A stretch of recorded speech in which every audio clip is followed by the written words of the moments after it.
जंगल का नन्हा बादशाह। घने जंगल के किनारे एक नन्हा बच्चा रहता था जिसका नाम अहमद था। वो बचपन में अपने वालिदैन से बछड़ गया और जंगल में अकेला रह गया।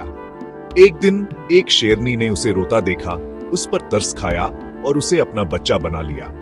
वो अहमद को दूध पिलाती, उसके साथ खेलती और हर खतरे से बचाती। वक्त गुजरा तो अहमद बड़ा हो गया।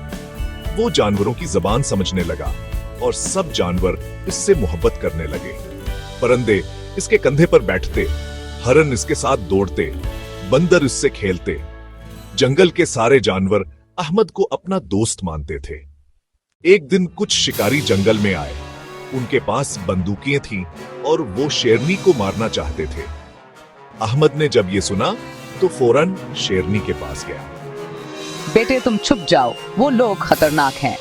माँ, आपने मुझे पाला है, अब मैं आपकी हिफाजत करूंगा। ये जंगल तुम्हारा नहीं, यहाँ हर जानवर को जीने का हक है। इसकी आवाज के साथ जंगल के तमाम जानवर पीछे से निकल आए।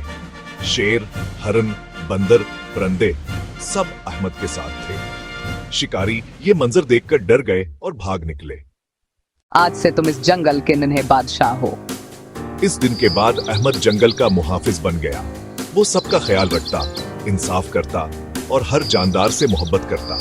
यूं नन्हा बादशाह अहमद हमेशा के लिए जंगल के दिलों पर राज करने लगा।